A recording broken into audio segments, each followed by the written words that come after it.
Hi, and welcome back to another sneak preview with artist Catherine Rubery for the Rhode Island I.M.A.G.I.N.E.s piece, scheduled for fall of 2021.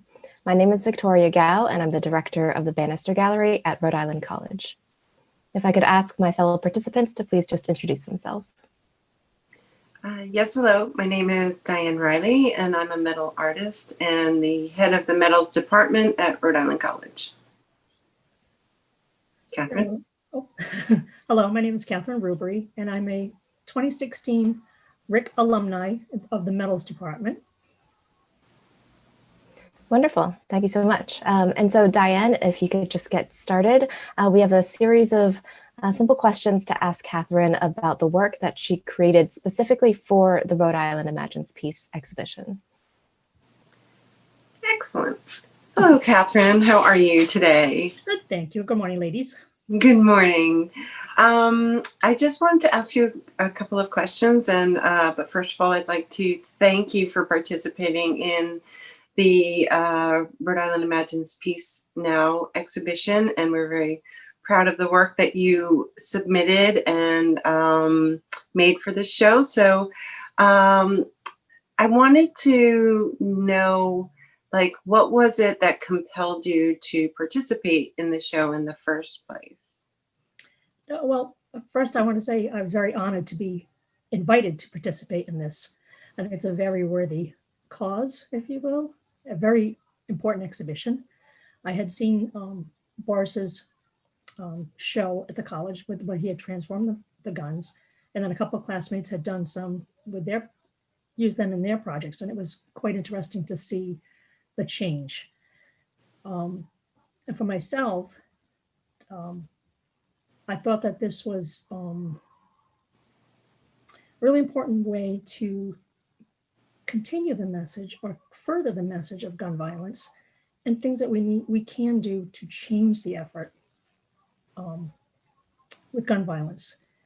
And I thought that the unique way that people had transformed these disabled weapons into something else that was very artistic and very unique per artist. I had looked through the book that the Imagine Peace Project had put together, and I found it really interesting. And I wanted to participate. Like I said, I think it's a worthy cause, but also that to challenge myself. This is not something I'm used before, a method I have used or any kind of in any artistic way or any way. I've handled weapons. I was in the military for 30 years, so quite familiar with weapon use and safety and things like that. So I thought it'd be really interesting to see what I could do with one. So prior to actually physically getting a weapon, did the submission, and I had the idea that change is what needs to happen. And change is different for everybody. And as I said, and what I had written down before was that there's no one answer to changing the gun violence in this country. Focus on us, but worldwide. And that every little change can make a difference. Peace, desegregation, rights, voting, it all took time, and it all took small measures of change to actually become a reality. So I don't think you can go in with one big thing that's going to fit everybody. So I thought when I submitted it, the idea of a butterfly to go with change, because everyone can identify with that. It's something that starts out in one form and transforms into something else and becomes, from the larva to a butterfly. And everybody can understand the transformation from one thing to another. And that's where I thought that was a significant way that people could relate, I guess. Wonderful. I think it is evident in your piece that there is references to change and to kind of interaction with the object that's really significant. So I think you were pretty successful in doing that. And how do you think yours is a wearable piece, actually, and how do you think that affects the message or the way that you transformed your firearm? Well, it's interesting because, as you know, in my metals work, I make actually all metal wearables. I don't make sculptural things. And my initial thought when I submitted was that I was going to take the components of the gun and create a sculpture of a butterfly. But as I progressed, and you know, Diana, we had many talks, and my drawings and everywhere, and it became clear to me that I needed to make it a wearable piece. And the wearable portion of the actual transform piece is the fact that the links on there are made from the cocking mechanism from inside. That's what when you pull the handle back, it clicks. So the pieces in there represent that portion. But the wearable part of it being that you can't actually wear this for any length of time because it's very heavy. So the idea that it's the fact that it turned it from a gun into a butterfly does not diminish the fact that this is a very heavy subject. It's very weighty on the mind, on the heart, on the physical being. So it doesn't get the fact that this was a weapon does not get lost in the fact that it's now primarily, or the focus would be the butterfly itself. And that the pieces comes apart so it can be turned into a wall sculpture. So. Wonderful. Yeah, exactly. I mean, it's also something that has been transformed into something quite beautiful, and in that way has informed what what the gun is. You know, this idea that there's hope, and that we can have this conversation and, you know, really talk about these things. So I think that's lovely. So what's your process like when you go to approach making something, maybe more specifically to this project? You mentioned a little bit about drawing and. Yes, as I say, I knew what I wanted to make. So that was helpful. So then when I was able to go to Boris's studio and actually look through the guns that were available, I had a specific gun in mind, and it was the Derringer. And fortunately, he had one. So that was helpful to me because between my original submission and that, I had already decided something different. So once I got the actual weapon and was able to dismantle it, the components dismantled more or less guided what I was going to create from it.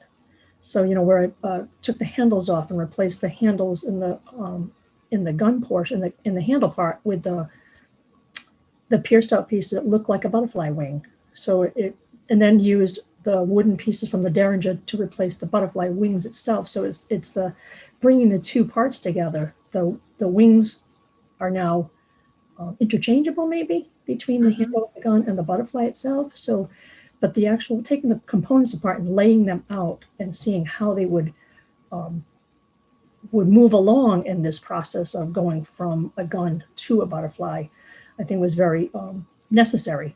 And there were some changes as I went along. And as I say, it went from being sculptural to being a wearable piece. So that really changed the placement of the parts, if you will. And how they went back together again. So, right. And then I'm sorry. Go ahead. Sorry. As I was looking over the thing and thinking about this interview, I thought the framing or the cage portion that holds all of it together, it didn't really occur to me at the time, but that's actually like the cocoon for the butterfly, because it goes from the bottom up, but there's the cage tightly around the gun, and then it turns into the four offshoots, if you will, that hold the butterfly in place. So it's actually like the cocoon opening up and out came the butterfly. And it wasn't actually a conscious thing at the time. It was more of a structural and a way for me to keep the components aligned with each other. So it kind of worked out well. I was wondering if I could jump in with a quick question. I'm curious about sort of how you talk about it goes from a sculptural form to a wearable form. Have you thought about display methods for this piece and how you might want it shown in the actual physical exhibition? Like, do you want the viewer to be able to interact with it at all, or do you want them to be able to imagine themselves putting it on? I would be quite comfortable with the wearer actually putting it on, because I think that would, like some of the other pieces of people picking them up, it's a reminder that this is a gun. It isn't a metal sculpture on its own. This is a gun, and this is these are out there and they're available, and the violence that comes with them is very weighty. It isn't something we need to, that you could look at the news and say, oh, turn the channel. I can't, because it's every day. And I didn't look at statistics or anything between the time when we first got the invitation for the exhibition and then was actually accepted for it. But between those two times, and then between the time I started working on it and the time it finished, there were several mass shootings in between. So it was, as I was working on the piece and going along, it was a daily reminder, because I was touching something and listening to the news on how, the different events that had happened, if you will, and the lives lost. So I think if a person actually holds it in their hand, it's a real reminder. It is art, but this is a weapon that could have been used for harm. And now it's not. Very, very eloquently put, Catherine. Lovely.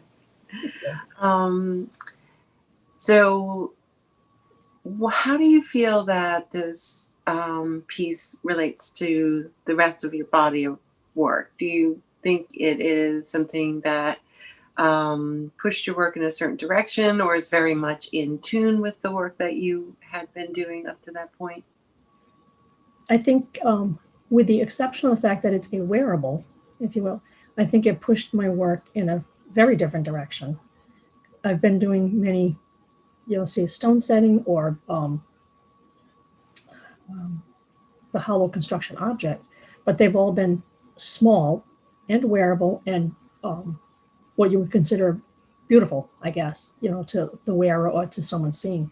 And this is taking something that is not beautiful and turning it into something that is. So I think that I've not made a lot of large pieces like that. So for me, I usually work on the small scale, unlike Bill Martin, who likes to make it bigger. So, in my world, it's small, and at some points, how small can it be? And still be, presentable. So I think for me that this, as I say, with the exception of it being a wearable, quote unquote, because no one is actually going to wear that. It's much too heavy. That I think it pushed me in a very different direction.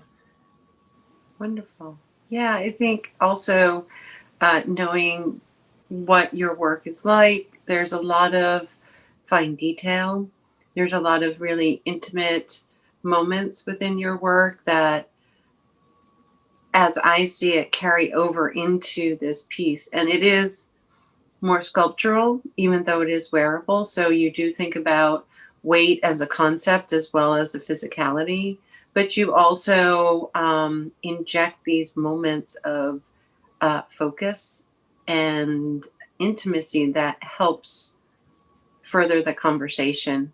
Kind of breaks down those boundaries that we sometimes put up when we're looking at objects like this, right? And I think it's interesting too that your background is in the military, and you're not.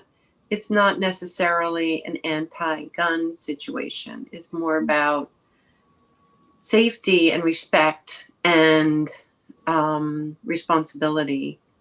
And I really love that about your voice and your work with this. I was going to say, I agree. I said, as others have said, I am a proponent of, the Second Amendment, the right, the right to bear arms. I don't have any issue with that, obviously. But this is such an extremely prickly topic, and there's far left view, far right view. There's some in the middle. There's some, you have a whole range of emotion about this topic and this subject and this law. And I think that everyone's entitled to their opinion, obviously. And I think that, as I said before, small changes can bring us to where we need to be as far as more safe, more secure. It be it a law, be it education. I mean, that's definitely a big thing. Education being, on safety, on everything. The right to buy an arm, how to buy one safely. Getting rid of illegal weapons. I mean, that it's a constant battle. But obviously, I don't physically have a weapon in my house. And my husband and I, who are both in the military, have decided, a long time ago, if you have one in your house, you have to be prepared to take a life. Because that's the sole reason you have it in your house. If you're a sports shooter and a hunter and things, that's a different reason. If you have a handgun in your house, you have to be prepared to take a life. And we don't want that. We have chosen to take that out of our lives. I'm not willing to take another life. So, there's protection for yourself, and everyone's right to decide how they want that safely and legally. Right. Lovely. Well, I think that's a conversation that more people should be having together. And rather than butting heads and feeling that one side is taking away the rights of the other side and vice versa. And, to sit down and to think about, what's going right and what's going wrong. And just to acknowledge that. So, yeah. And I think you've answered all my questions, Catherine. Shame on you. Sorry. I think, the piece that you made for the show is really poetic. So I wanted to thank you for that. And I'm really proud of you as an alumni of our department. Yay, Rick. Really, really proud of the work you did for the show. And thank you so much for being part of it. Thank you very much. Like I say, I was very, very pleased and honored to be participated and to be accepted. So I can't wait till we can actually physically go there and see everyone's on display. I'm sure it will be wonderful. And in the meantime, we'll look at the virtuals. I thank you for your participation and invitations. Yeah. Thank you, Dianne, and thank you, Catherine, for joining us today. Thank you. And thank you to the viewers who are watching our virtual material. And just stay put and wait until we can reopen and invite you back into the gallery space. Look forward to it. Thank you. Thank you.